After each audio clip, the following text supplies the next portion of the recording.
cerahku, matahari bersinar, ku gendong tas merahku di pundak.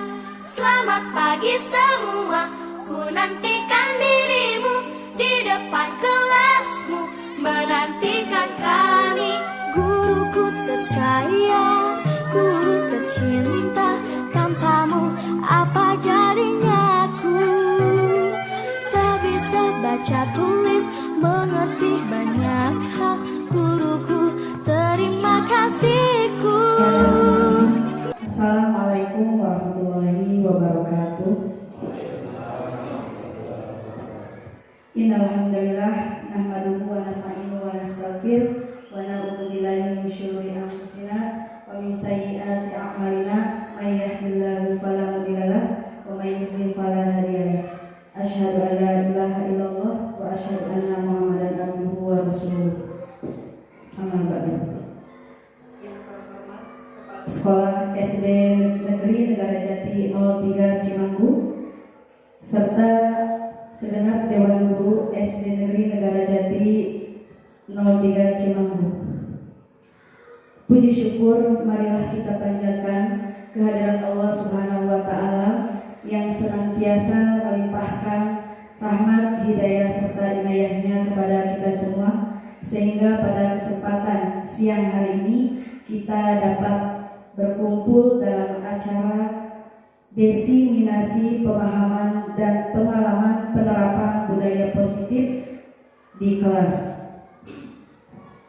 Salawat dan salam marilah kita curahkan kepada junjungan kita baginda Rasulullah Muhammad Sallallahu Alaihi Wasallam. Bapak Ibu yang kami hormati, susunan acara diseminasi pemahaman dan pengalaman penerapan budaya positif di kelas yakni sebagai berikut. Acara yang pertama yaitu pembukaan. Untuk mengawali acara ini, mari kita buka acara ini dengan mengucap basmalah bersama-sama. Bismillahirrahmanirrahim. Acara selanjutnya yaitu sambutan dari Kepala Sekolah SD Negeri Negara Jati 03 kepada Bapak Caswanto SPD SD. Disilakan.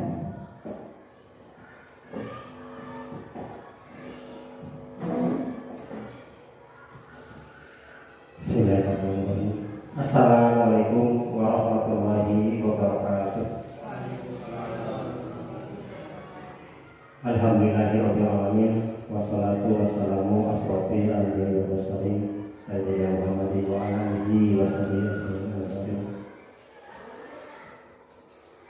Yang saya hormati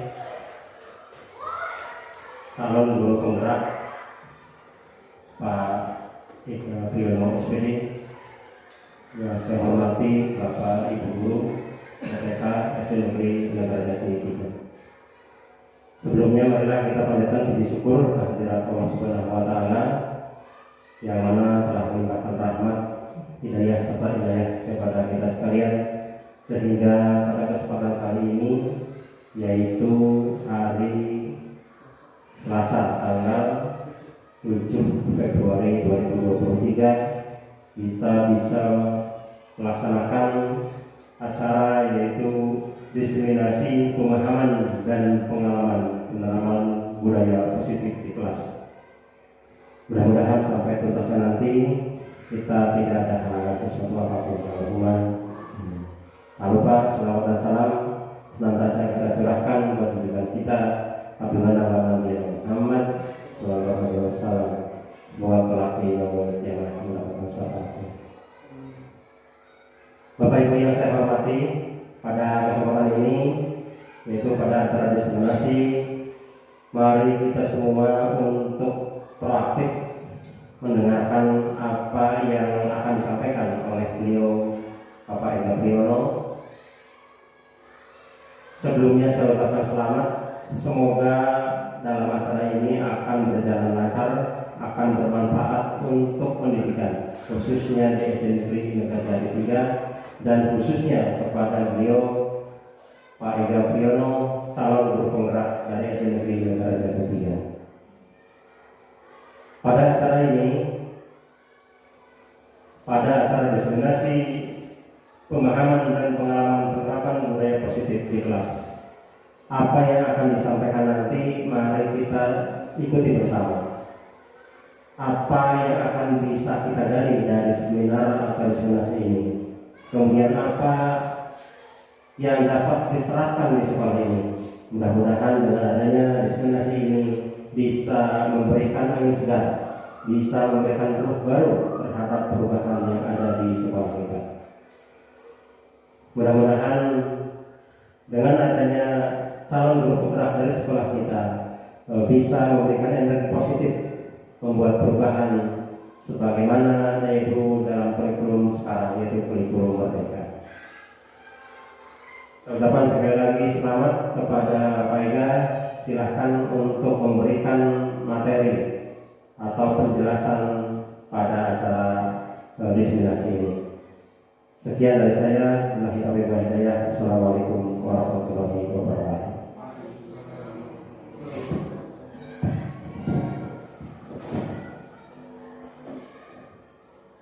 Bapak Ibu yang kami hormati, acara selanjutnya yaitu pembacaan doa yang akan dipimpin oleh Bapak Ahmad Dailan SPDI. Pada beliau disilakan.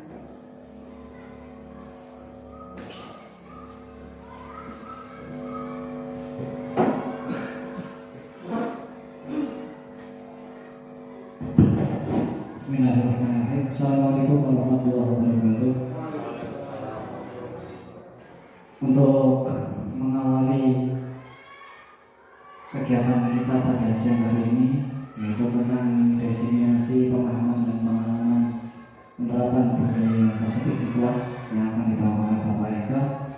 Semoga dapat berjalan dengan lancar sesuai dengan apa yang telah dijadwalkan dan sesuai dengan apa yang diharapkan.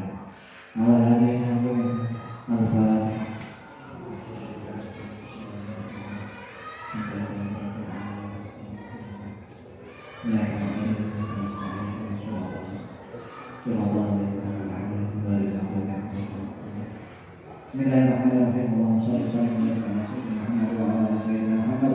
Alhamdulillahirabbil alamin. Asy-syakirin. Alhamdulillah. Ya rabbal alamin. Kama yanbaghi li ma'rifati sultanik. Allahumma shalli ala sayyidina Muhammad kama shallaita ala sayyidina Ibrahim wa ala sayyidina Ibrahim wa ala sayyidina Muhammad wa ala sayyidina Muhammad wa ala sayyidina Ibrahim wa ala sayyidina Ibrahim fil alamin innaka Hamidum Majid.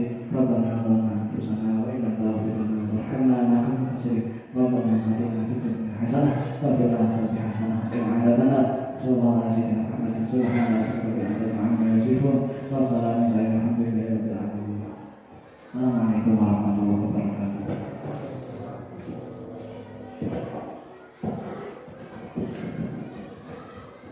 Bapak Ibu yang berbahagia, acara selanjutnya yaitu pemaparan materi pemahaman dan pengalaman penerapan budaya positif di kelas yang akan disampaikan oleh Bapak Eka Priyono SPD selaku guru CGP Angkatan 7. Pada Bapak Eka Priyono SPD disilakan.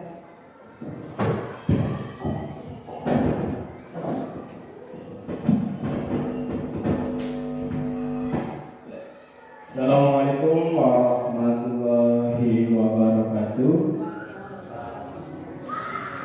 Yang terhormat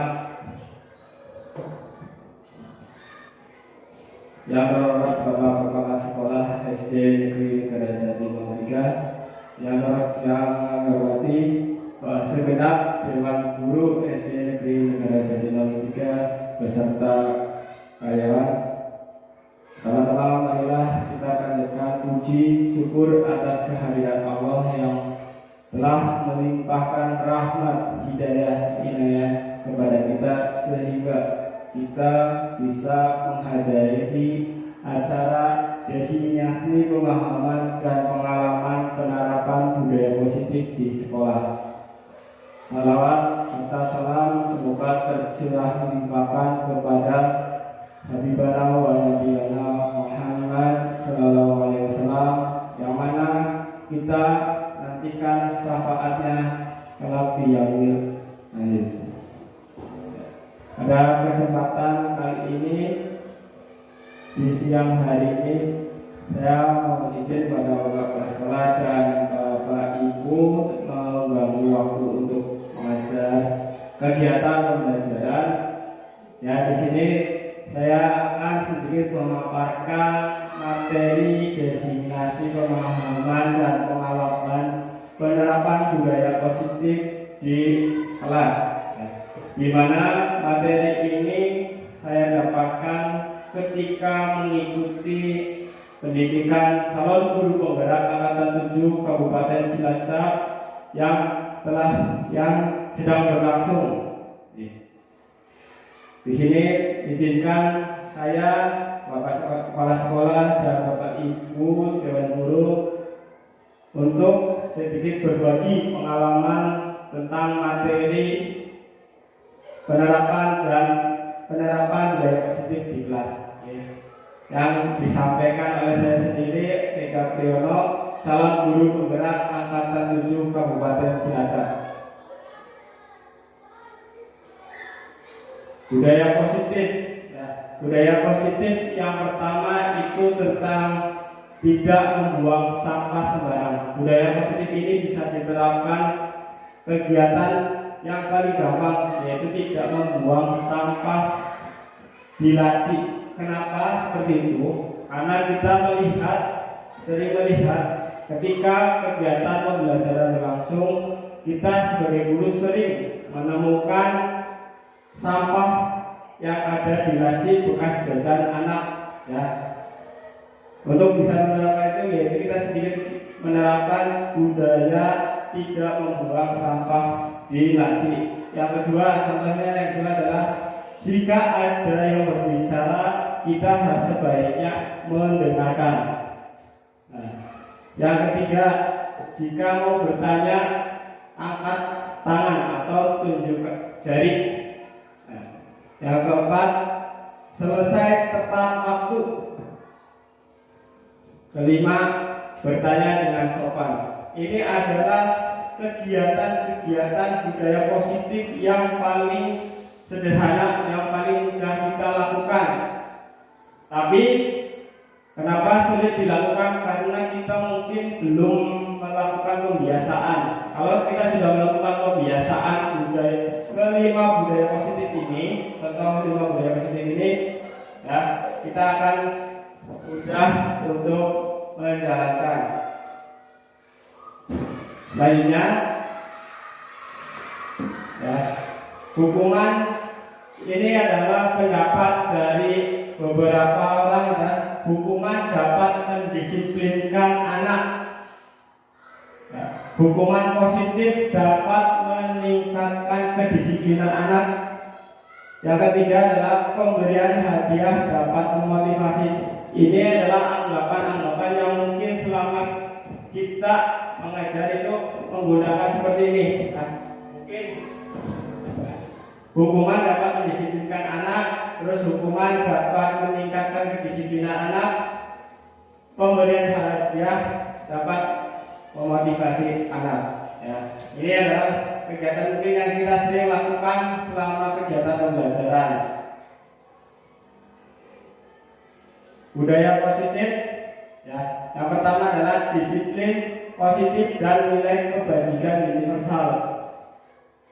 Yang kedua, teori motivasi, hukuman, penghargaan, dan restitusi. Yang ketiga adalah keyakinan kelas. Keempat adalah 5 kebutuhan dasar manusia dan dunia yang berkualitas. Kelima, segitiga restitusi. Dan keenam adalah 5 posisi kontrol.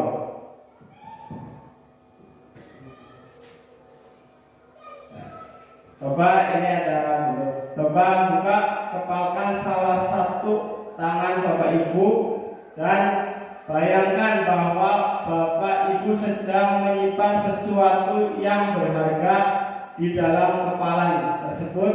Bapak Ibu menjaga benda sekuat tenaga karena begitu pentingnya untuk kehidupan Bapak Ibu. Ya, itu adalah kegiatan. Coba membayangkan kegiatan tersebut. Ya, betapa berharganya yang ada di dalam kepalan tangan Bapak Ibu semuanya. Nah, yang kedua, coba bayangkan ada seseorang yang mencoba dengan segala cara untuk membuka kepalan Bapak Ibu, membujuk, mengintimidasi, memarahi, menawari, mengkritik, bahkan menawari Bapak Ibu uang agar Bapak Ibu untuk bersedia membuka kepalan tangan Bapak Ibu.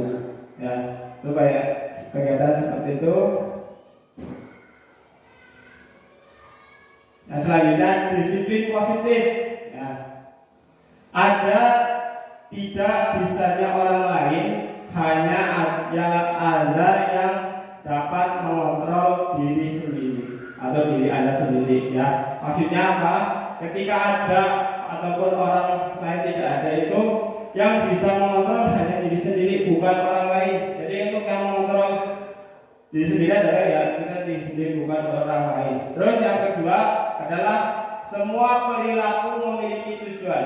Ya, pasti semua yang kita perilaku kita adalah memiliki tujuan. Contoh misalkan anak melakukan kenakalan itu pasti memiliki tujuan tersendiri. Nah, yang kedua, model berpikir menang-menang. Nah, ini mungkin yang sering kita berpikir adalah model yang harus kita menang. Keempat, selanjutnya yaitu kolaborasi dan konsensus menciptakan pilihan-pilihan baru. Yang selanjutnya, realitas kebutuhan orang berbeda-beda. Ya, pasti untuk kebutuhan orang masing-masing berbeda-beda.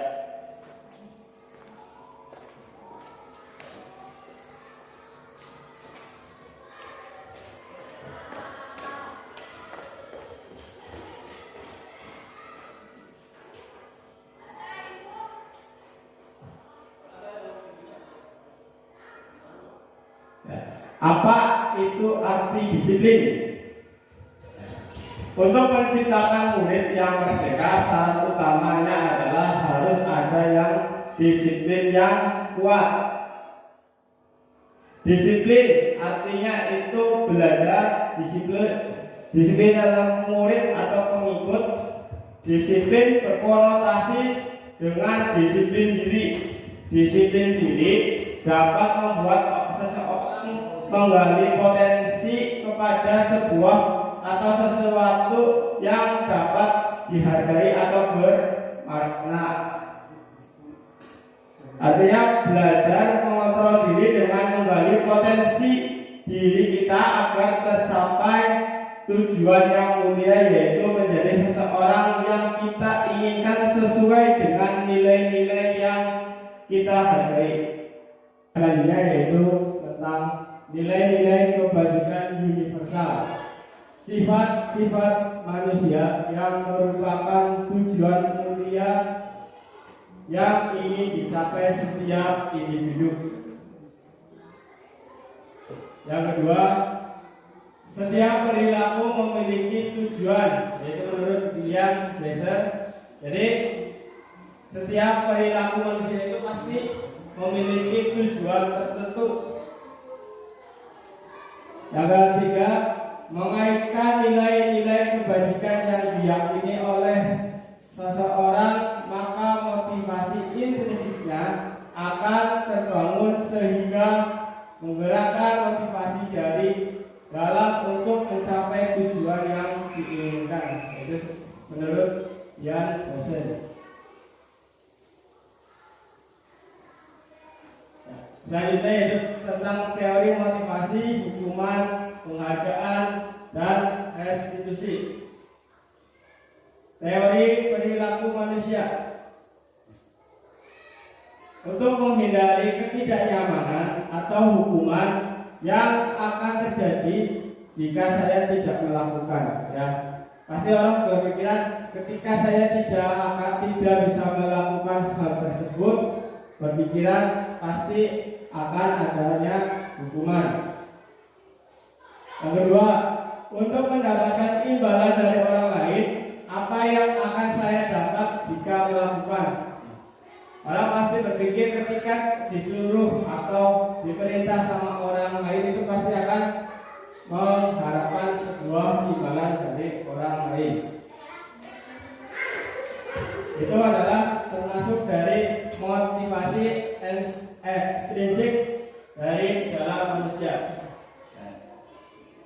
Nah, selanjutnya, untuk menghargai diri sendiri, saya akan menjadi seperti apa jika saya melakukan. Itu termasuk adalah motivasi intrinsik. Selanjutnya,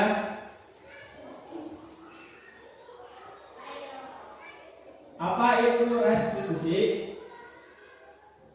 Restitusi adalah proses menciptakan kondisi murid untuk memperbaiki kesalahan mereka sehingga mereka bisa kembali ke kelompok mereka dengan karakter yang lebih kuat.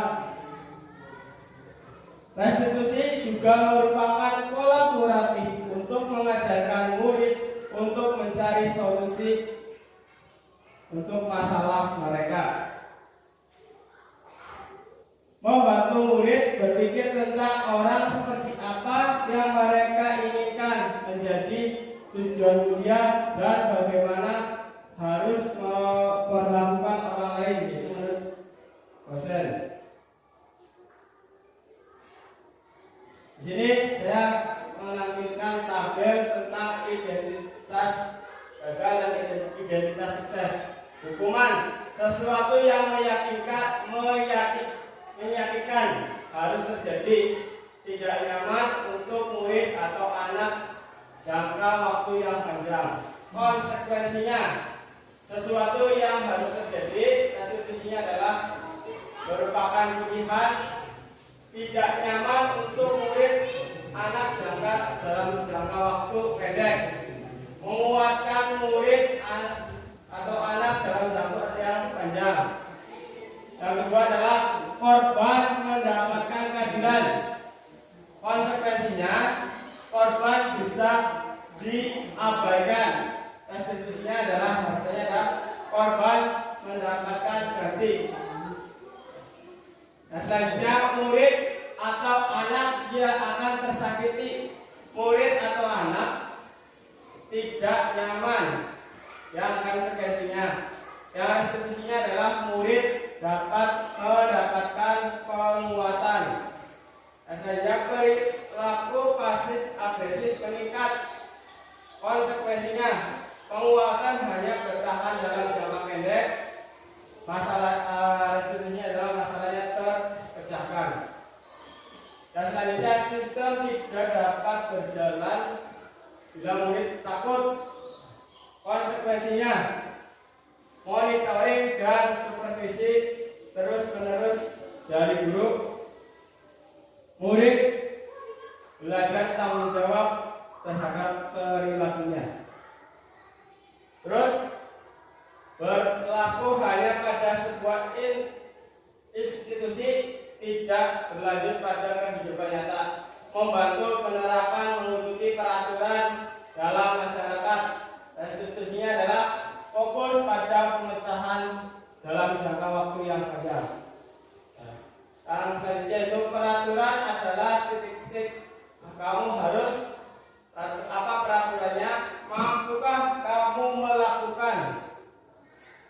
Ya, restitusinya apa yang kamu yakini, apa yang bisa kamu lakukan untuk memperbaiki masalah ini. Murid atau anak membenci peraturan. Konsekuensinya murid akan menghormati peraturan.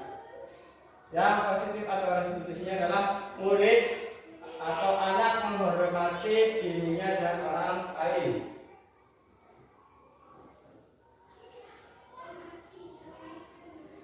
Sekarang adalah penerapannya. Selalu berusaha membangun motivasi intrinsik siswa dengan memberikan pemahaman dan contoh tindakan positif.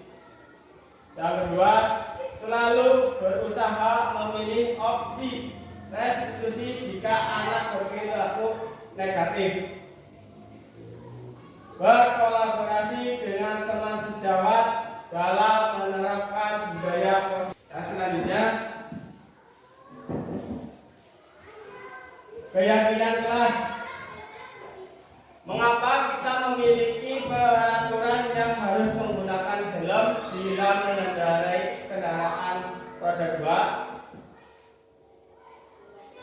Mengapa kita memiliki peraturan 3M, menggunakan masker, mencuci tangan, dan menjaga jarak? Itu adalah sebuah contoh keyakinan. Seseorang akan lebih tergerak dan bersemangat untuk menjalankan keyakinan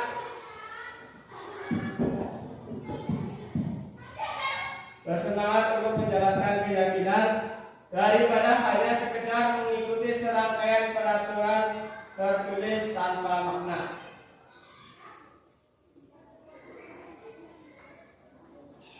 Pembentukan keyakinan kelas. Dasar pertama yaitu bersifat lebih abstrak, dibuat dalam bentuk positif, di mana ketika kita membuat keyakinan kelas, yaitu harus bersifat abstrak atau berbentuk positif, berupa pernyataan-pernyataan yang universal atau secara umum, tidak terlalu banyak. Semua warga kelas ikut berkontribusi berupa pernyataan-pernyataan universal. Itu dapat dilakukan dengan cara contoh kita membuat pembentukan keyakinan kelas yang sudah disepakati dengan secara bersama, yaitu anak menuliskan di selembar kertas, nanti ditempelkan di dinding kelas masing-masing atau di mading kelas masing-masing. Semua warga kelas ikut berkontribusi, ya. Jadi ketika kita membuat keyakinan kelas itu semua warga kelas itu harus berkontribusi semua dan harus bisa menjalankan apa yang kita bentuk tentang keyakinan di kelas kita masing-masing. Prosedur pembentukan keyakinan kelas. Yang pertama, curahan pendapat bersama anggota kelas. Ya, jadi sebelum kita melakukan pembuatan keyakinan di kelas, ya, berarti kita apa? Pendapat atau curahan dari anggota kelas masing-masing. Ya, jadi sebelum itu pasti ada pendapat atau curahan pendapat dari anggota kelas masing-masing. Yang kedua adalah mencatat masukan yang ada di dalam anggota kelas. Yang ketiga adalah mengubah kalimat negatif menjadi kalimat positif. Ya. Contoh misalkan kita sebagai guru itu jangan mengeluarkan kata-kata yang negatif. Contoh misalkan kamu bodoh, kamu tidak bisa, misalkan seperti itu. Kamu kalau ingin bisa berarti kamu harus belajar. Itu adalah contoh-contoh misalkan mengubah kalimat negatif menjadi kalimat yang positif.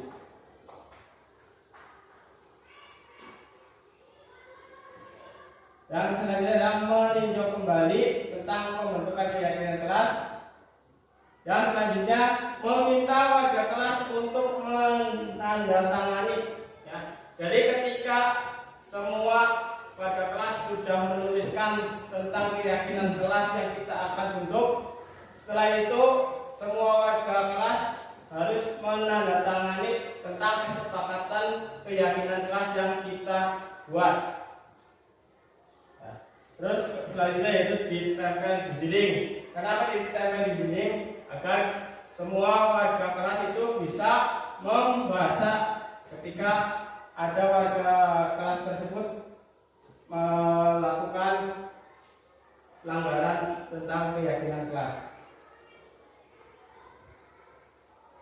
Refleksi. Ya. Anak lebih antusias melaksanakan keyakinan kelas. Ya.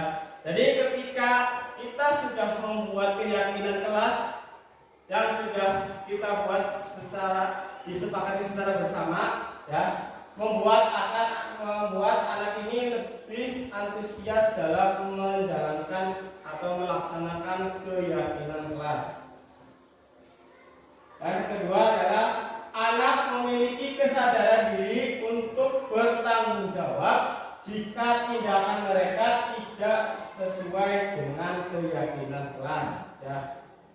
Dengan refleksi itu adalah diharapkan anak memiliki kesadaran pada diri sendiri untuk bertanggung jawab jika anak tersebut tidak sesuai dengan keyakinan kelas yang kita sudah buat.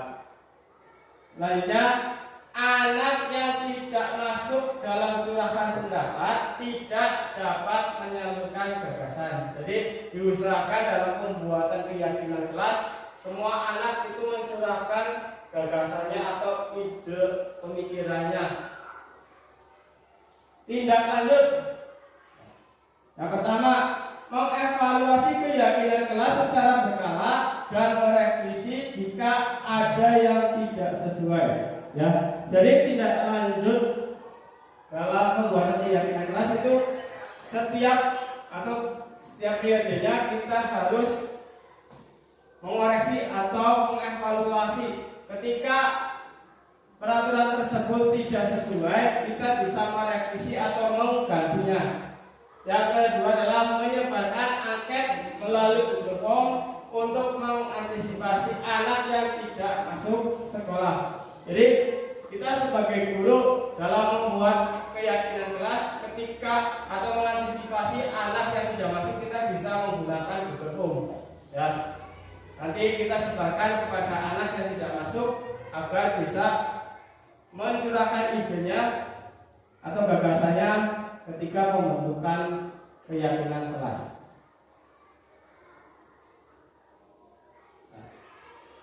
Saya tampilkan tabel 5 kebutuhan dasar manusia. Ya, jadi manusia ini memiliki 5 kebutuhan dasar yang kita harus penuhi. Yang pertama yaitu kesenangan. Setiap manusia pasti menginginkan suatu kesenangan. Kesenangan itu dapat kita peroleh dengan syarat kita bisa berpiknik dengan keluarga atau masing-masing. Yang kedua yaitu tentang kebebasan. Ya, kebebasan. Yang selanjutnya adalah cinta dan kasih sayang. Setiap manusia pasti memiliki rasa cinta kasih sayang. Ya, jadi 5 kebutuhan dasar. Yang kedua, yang selanjutnya adalah penguasaan. Ini adalah sebagai dasar 5 kebutuhan dasar yang ada pada manusia.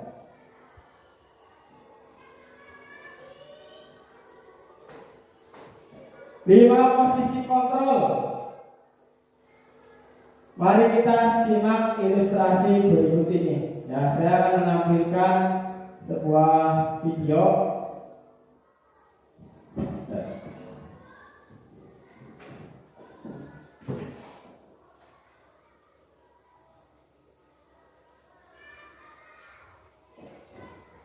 Di sini adalah video ini adalah seorang guru sebagai penghukum.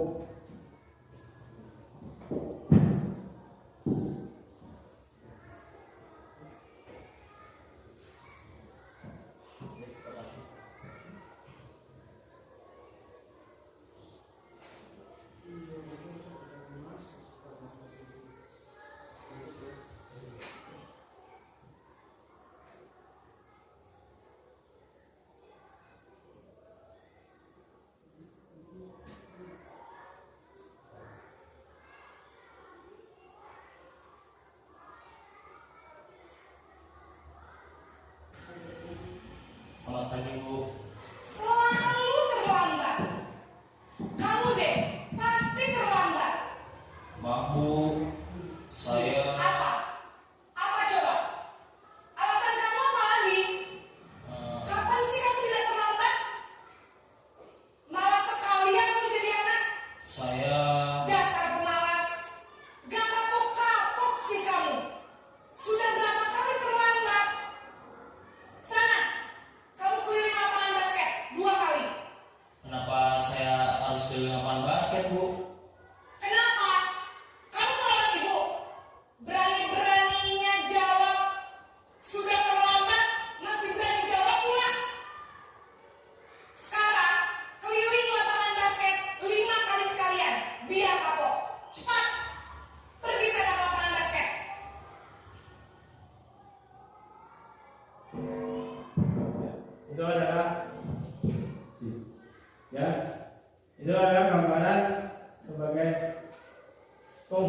ya. Jadi diharapkan sesuai dengan apa yang dicita-citakan dalam kurikulum Merdeka ini, guru diharapkan bukan sebagai penghukum, ya. Jadi guru sebagai pendidik, ya. Ketika anak melakukan kesalahan itu kita tangani dengan menggunakan segitiga restitusi. Ya, diharapkan dengan seperti itu langkah-langkahnya ya kita sesuai dengan harapan yang ada pada kurikulum Merdeka ini. Selanjutnya adalah 5 posisi kontrol pada manusia. Yang pertama adalah motivasi. Di sini adalah guru berbuat adalah mendidik. Guru adalah harusnya mendidik dalam sebagai tugas guru kita adalah mendidik. Terus selanjutnya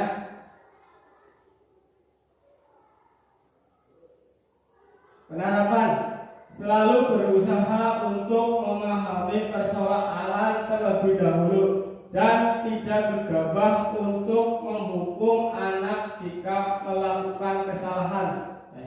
Jadi ketika anak mengalami kesalahan atau melakukan kesalahan, kita sebagai guru itu jangan langsung menghukum, tapi kita dekati dan bertanya kenapa bisa melakukan kesalahan tersebut. Nah, selain itu kita sebagai pendidik atau sebagai guru, kita mengarahkan atau memberikan motivasi kepada anak supaya anak tersebut tidak melakukan kesalahan yang sama. Yang selanjutnya ya, mencari tahu penyebab dan cara menggali kebutuhan dasar apa yang tidak dapat dipenuhi oleh anak tersebut sehingga melakukan hal negatif. Dengan begitu kita dapat mencari solusi yang tepat. Kita sebagai guru harus bisa mengidentifikasi kesalahan yang dilakukan sama anak. Jangan langsung mengejudge kamu salah. Ya, sebagai guru kita harus mengidentifikasi, bertanya atau sebagai penanya, kenapa kalian terlambat? Ya, jadi setelah itu baru kita mencari solusi yang terbaik kepada anak tersebut agar tidak mengulangi kesalahan yang sama.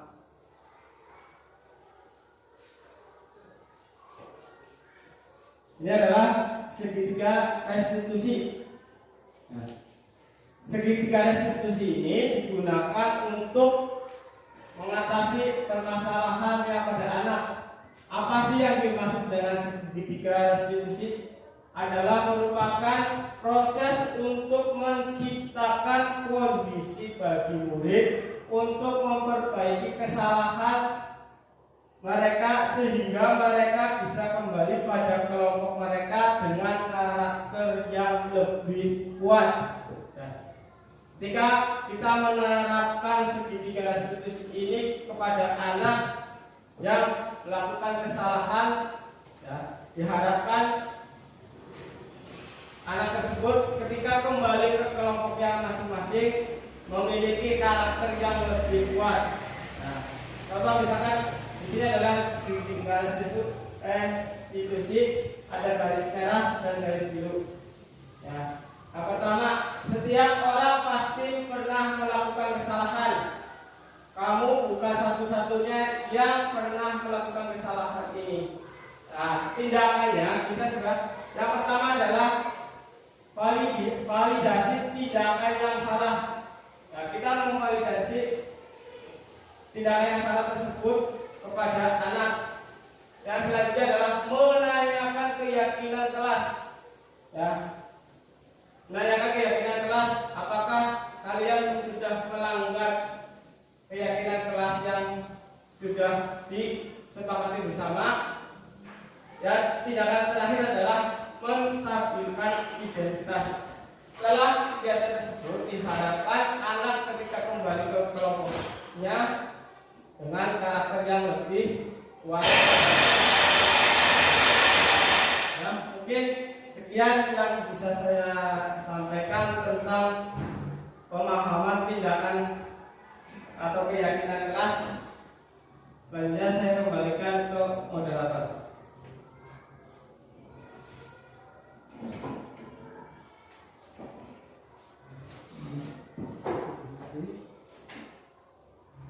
Kami sampaikan terima kasih kepada Bapak Eka atas pemaparan materinya. Bapak Ibu yang kami hormati, acara selanjutnya yaitu tanya jawab atau diskusi. Bagi Bapak Ibu yang akan bertanya, kami persilakan.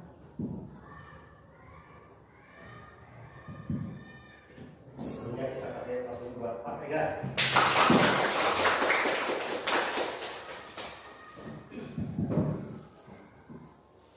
Silakan Bapak Ibu, mungkin dari penjelasan yang tadi dari pemaparan Pak Ega ada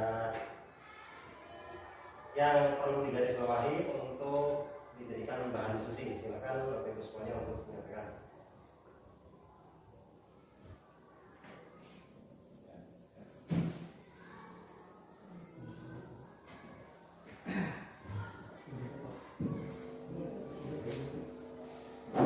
Assalamualaikum warahmatullahi wabarakatuh.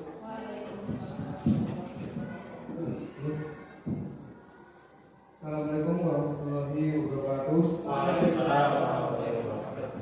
Sebelumnya perkenalkan, nama saya Najmuddin.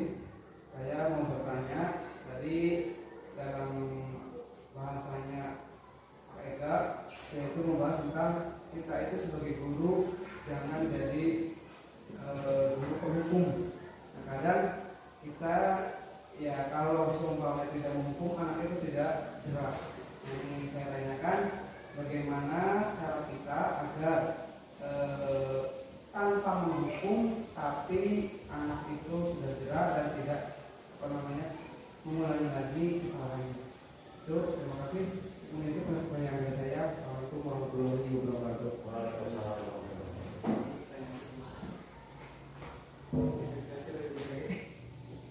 Bapak Eka mau dijawab dulu apa pertanyaan selanjutnya dulu?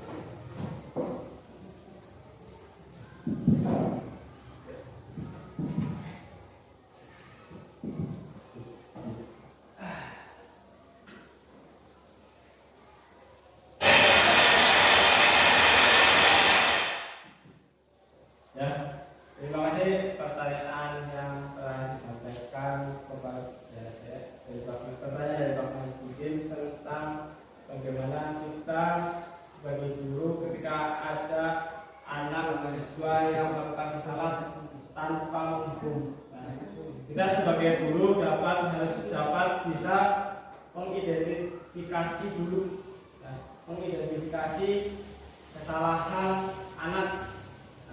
Setelah kita dapat mengidentifikasi kesalahan anak, selanjutnya kita harus bisa melihat atau menstabilkan identitas tersebut, yaitu dengan cara kita bertanya kepada anak, kenapa kalian bisa melakukan kesalahan tersebut. Misal, contoh, ada anak yang setiap hari terlambat.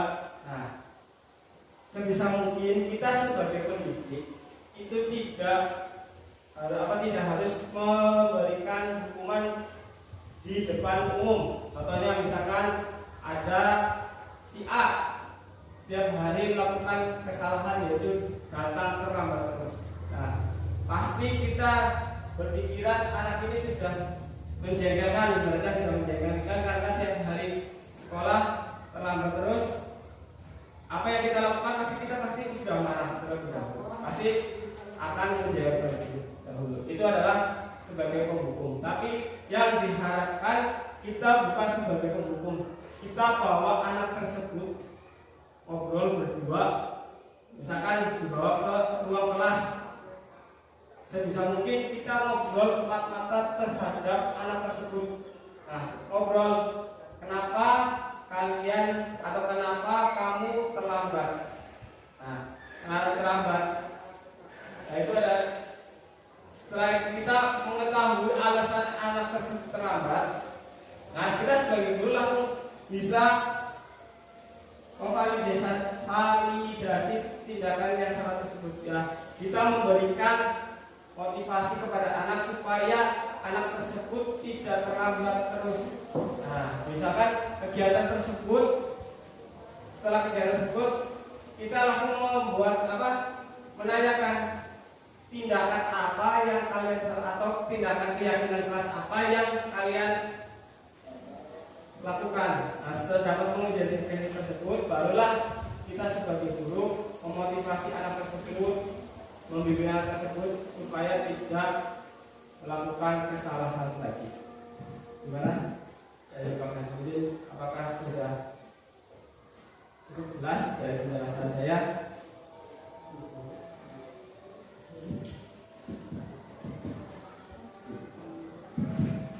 Jelas apa sanggahan dari Ada tambahan atau gimana dari Pak Nasruddin? menambahkan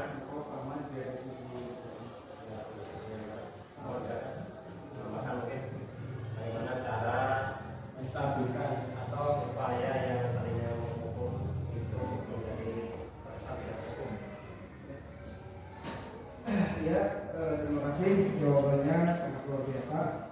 Ini yang yang ingin saya tanyakan lagi, misal contoh kita di kelas ya, tidak bukan dalam kayak di kelas, misal anak itu tidak mau diam, yaitu selalu ramai di kelas. Nah, kadang-kadang kita kalau seumpamanya tidak dengan kasar dalam arti walaupun tidak menghukum, kadang susah. Nah, dalam kasus seperti ini kita itu yang diharapkan oleh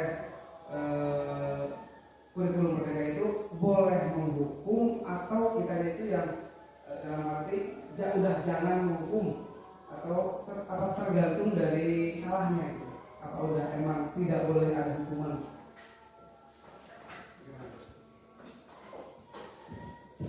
Ya, terima kasih atas pertanyaan yang diberikan oleh Pak Nasruddin. Ya, di pendidikan guru penggerak yang saya ikuti selama kurang lebih 2 bulan yang terakhir ini adalah di kurikulum merdeka ini diharapkan kita sebagai pendidik bukan sebagai penghukum. Nah, ketika anak tersebut melakukan kesalahan seperti tadi ramai terus di kelas, nah kita sebagai guru itu memanggil pada anak, kita ngobrol berdua mata-mata. Tapi sebelum kita kita pasti setiap kegiatan pembelajaran sudah memiliki keyakinan kelas atau peraturan kelas. Di mana peraturan kelas itu kan sudah ditandatangani sama anak. Nah, kita jelaskan kembali kepada anak tentang keyakinan kelas yang kita sudah buat. Jadi tersebut sudah dibuat sama kita berdua ini di kelas masing-masing. Nah, ditanya keyakinan kelas apakah yang kalian langgar. Setelah itu baru kita mengidentifikasi dengan cara apa? Kita ngobrol berdua, terus menanyakan kenapa kalian bisa ngobrol terus apa yang kalian mau ketika kalian ngobrol terus. Nah, jelaskan dengan baik, jelaskan dengan pelan-pelan kepada anak tersebut, ya. Dengan kegiatan tersebut diharapkan anak tersebut bisa mengikuti kegiatan pembelajaran dengan baik atau dengan tidak ramai seperti itu. Nah, dalam dunia pertanyaan tadi adalah bolehkah kita menghukum anak? Nah, dalam kurikulum 2013 itu ditekankan kita sebagai guru bukan sebagai penghukum. Nah, itu mungkin yang bisa saya jawab dari pertanyaan Pak Nasruddin. Atau ada yang mau bertanya kembali? Silakan. Atau gimana? Pak Nasruddin sudah. Terima kasih. Ya, selanjutnya.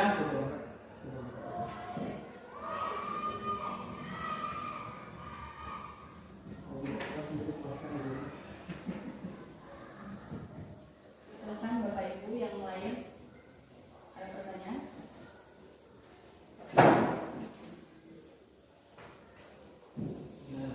Assalamualaikum warahmatullahi wabarakatuh. Waalaikumsalam. Saya Ahmad Gailani. Menanggapi saja terkait dengan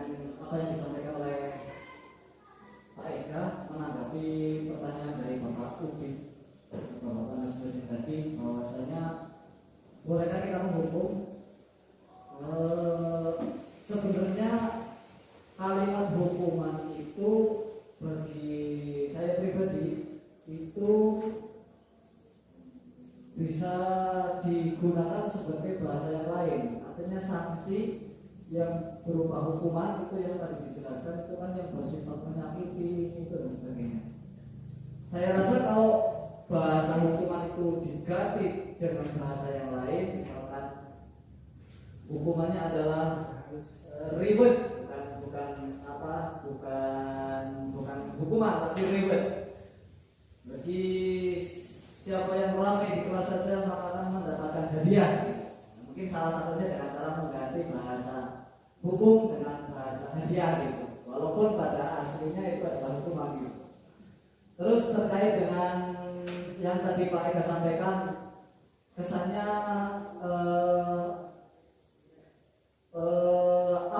apa yang menjadi masalah siswa tersebut kesannya harus dibicarakan di belakang atau tidak diketahui oleh siswa yang lain atau tidak dipublikasikan di yang lain. Menurut saya justru ada kalanya memang kita justru harus memberikan respon kepada siswa yang dalam tanda kutip nakal, yang tadi rame katakan itu, kita respon langsung di dalam kelas dan disampaikan kepada dilihat oleh semua anggota kelas.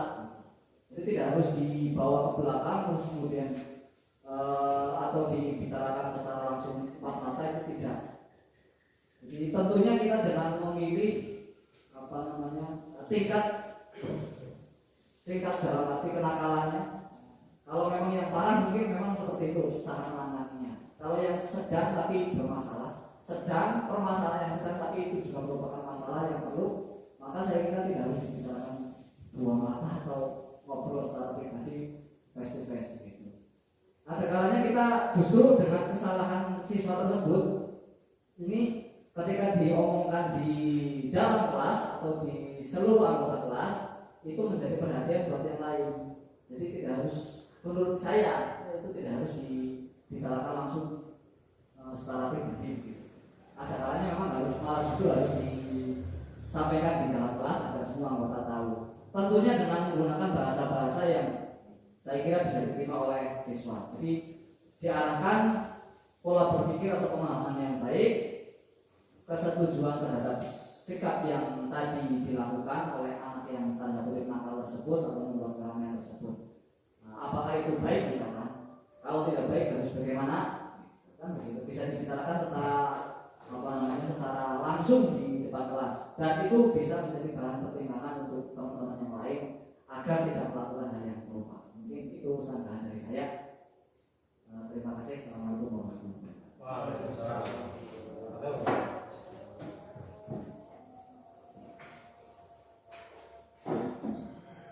Selanjutnya masih buka pertanyaannya. Ya. Silakan, mungkin ibu-ibunya ada yang bertanya. Bagus. Pengalaman pribadi mungkin.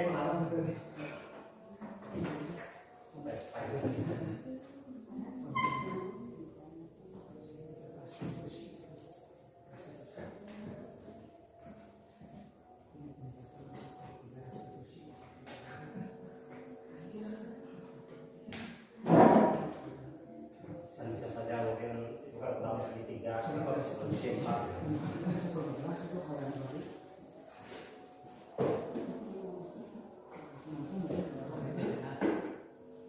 Assalamualaikum warahmatullahi wabarakatuh. Waalaikumsalam warahmatullahi wabarakatuh. Saya perkenalkan nama saya Enanda Kridiati, ini dari saya dari negara Timur 3. Ini bertanya karena saya belum paham tentang segitiga restitusi ini, maksudnya itu proses apa, kenapa kok disebut segitiga bukan segi empat, atau kenapa kemudian kenapa harus adanya keyakinan dari ini. Saya masih bingung untuk memaknai dari segitiga restitusi ini. Mohon untuk dijelaskan lagi. Terima kasih. terima kasih atas pertanyaan dari Bena, pertanyaan yang luar biasa. Ya, di sini saya akan menjelaskan tentang apa itu segitiga restitusi ya. Segitiga restitusi ini adalah untuk bagaimana kita cara penanganan terhadap anak yang melakukan kesalahan atau yang melanggar keyakinan kelas. Nah, kita sebagai guru sebelum memulai kegiatan pembelajaran kita harusnya membuat keyakinan kelas atau dalam bahasanya itu aturan kelas. Nah, pasti ada saatnya siswa atau murid ini pasti melakukan kesalahan. Nah, kita yang sudah sering lakukan kepada anak itu kan ketika anak sudah melakukan kesalahan pasti langsung memarahi anak tersebut tanpa mengetahui apa sebab dan akibatnya dari anak melakukan kesalahan tersebut. Nah, dengan diharapkan kita menggunakan segitiga restitusi ini, diharapkan kita selain mengetahui kesalahan anak tersebut, alasan anak melakukan kesalahan tersebut, kita juga bisa memutuskan atau dalam arti bisa memutuskan atau menemukan solusi yang terbaik bagaimana anak tersebut bisa biar tidak melakukan kesalahan yang sudah dilakukan seperti itu dengan cara penanganan yang baik seperti itu. Jadi kita sebagai guru itu ketika anak melakukan kesalahan itu jangan langsung mengejudge kalian salah seperti itu, langsung marahi di depan anak-anak. Kita menyelesaikan masalah tersebut diharapkan dengan menggunakan segitiga restitusi ini. Dari pertanyaan tersebut, tadi pertanyaan adalah segitiga restitusi itu apa? Ya. Segitiga restitusi ini adalah merupakan proses untuk menciptakan kondisi bagi murid untuk memperbaiki kesalahan mereka sehingga mereka bisa kembali pada kelompok mereka dengan karakter yang lebih kuat. Nah, kan awal tadi siswa tersebut salah. Nah, kita perbaiki kesalahan siswa itu dengan proses menggunakan segitiga restitusi.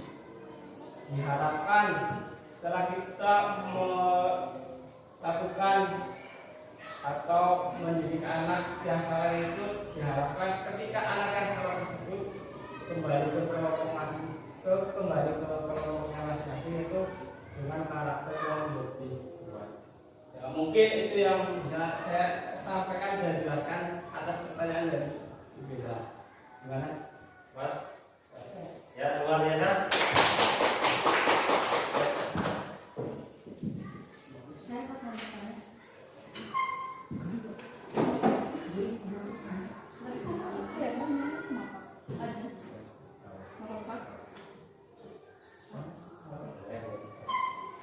Assalamualaikum warahmatullahi wabarakatuh. Waalaikumsalam warahmatullahi wabarakatuh.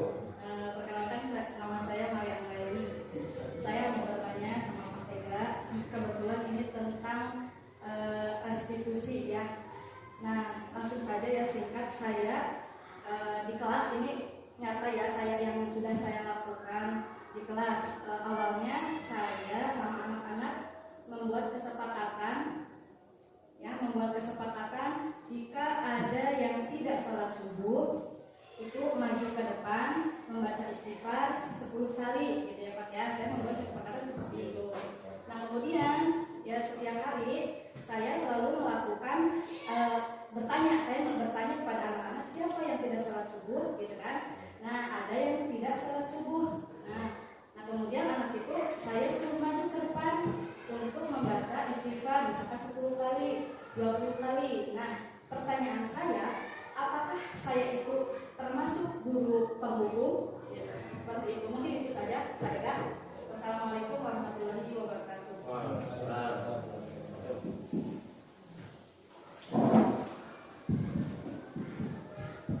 Ya, terima kasih pada Ibu Arya Indriani yang telah memberikan atau kepada dari kejadian tersebut. Nah, kita kan tadi waktu Ibu Angga sudah membuat kesepakatan kelas atau keyakinan kelas di mana yang tidak melakukan sholat subuh itu kan membaca istighfar 10 kali. Nah, dari sudut pandang saya itu bukan sebagai hukum. Karena apa? Kesepakatan yang sudah kita buat dan tindakan apa yang kita jalankan dalam artian yang sudah disepakati itu sudah sesuai dengan proses segitiga restitusi. Ya, menurut saya itu bukan sebuah hukuman. Ya, jadi karena dari awal Ibu Angga sudah membuat kesepakatan kelas dan keyakinan kelas di mana ketika anak tersebut melanggar harus seperti itu. Misalkan tadi aturan atau keyakinan kelasnya, ketika anak sudah tidak melakukan sholat subuh, ada konsekuensinya, yaitu membaca istighfar 10 kali. Ya, seperti itu. Bedanya dengan menghukum ketika tadi ya contoh tadi yang sudah ada video anak tersebut terlambat terus. Nah, anak tersebut sudah terlambat terus, guru tersebut langsung menghukum anak untuk lari keliling 10 kali. Nah, itu kan aturan tersebut mungkin belum disepakati atau keyakinan kelas tersebut belum disepakati oleh semua guru. Nah, akhirnya dapat dari kesimpulan itu adalah sebagai hukum. Tapi dari kasusnya Ibu Angga itu menurut saya bukan sebagai hukum. Ya, begitu jawaban saya. Gimana dari tanggapan Ibu Angga?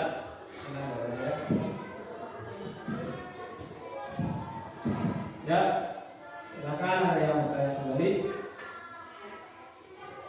Kalau tidak ada, waktu dan tempat saya kembalikan kepada pembahasan dalam penjelasan. Sekian dari saya tentang penjelasan tentang pemahaman. Terima kasih. Salam guru bergerak, bergerak, bergerak, dan bergerak. Wabillahi taufiq.